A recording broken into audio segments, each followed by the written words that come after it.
এই যে সকাল সকাল বেরিয়ে পড়েছি ট্রেনের উদ্দেশ্যে, ট্রেন ধরার উদ্দেশ্যে। তো তোমরা আগের ভিডিওতে তো নিশ্চয়ই শুনেছো যে আমরা দীঘা যাওয়ার প্ল্যান করেছিলাম। তো সকাল সকাল উঠে গেছি, একদম 5টা নাগাদ উঠে একদম ফ্রেশ হয়ে স্নান টান করে নিয়েছি। নিয়ে এই যে আমার হাজব্যান্ড, আমি বেরিয়ে গিয়েছিলাম। তারপরে স্টেশনে গিয়ে আমার দিদি জামাইবাবু আর ওই যে আমাদের আদরের দুলাল আর কি, তানুষ দাঁড়িয়ে আছে। তারপরে এই যে দেখতেই পাচ্ছ আমরা দীঘা পৌঁছে গেছি। তো পৌঁছানোর পেছনেও অনেক কারণ আছে। পৌঁছানোর আগে আমরা যে ট্রেনটা ধরার কথা ছিল ট্রেন পাইনি, আমাদের মেছাদা থেকে বাস ধরে যেতে হয়েছে। তো এইসব করার পর এই যে অবশেষে গিয়ে পৌঁছালাম। এই যে কোথায় তুমি? হ্যালো।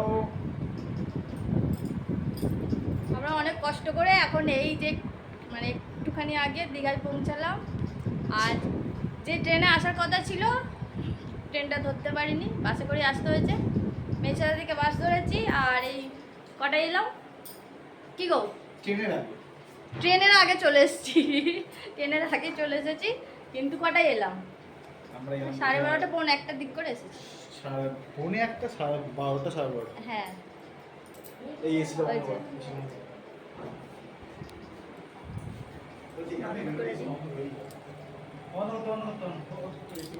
ঠিক আছে, চলো এবার যাচ্ছি আমরা লাঞ্চ করতে।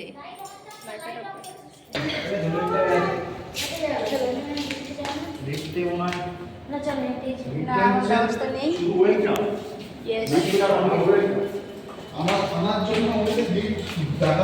আমি তোমার চশমাটা ইচ্ছে করে ভেঙে দিই, ঠিক আছে?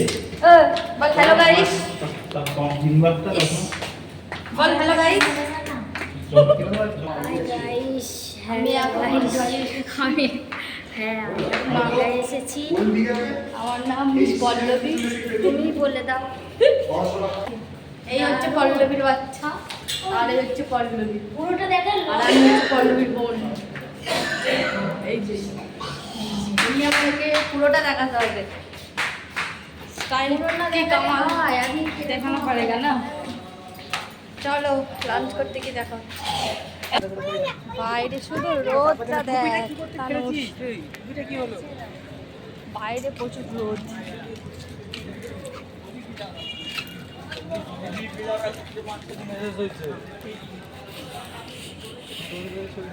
চলো এত রোদে আর ভিডিও করতে পারছি না, পরে করবো। তো এই যে লাঞ্চ করতে চলে গেছি আর প্রচণ্ড রোদের মধ্যে। আর এই যে লাঞ্চ ফাঞ্চ করে নিলাম, নিয়ে একটুখানি সি বিচে চলে গেছিলাম, গিয়ে একটুখানি শ্যুট করছিলাম।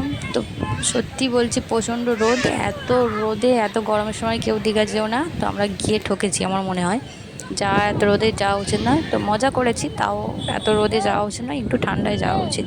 তো চলো বন্ধুরা, আজকের মতো ভিডিওটা এখানে শেষ করছি। চ্যানেলটা সাবস্ক্রাইব করে পাশে থেকে টাটা, বাই বাই।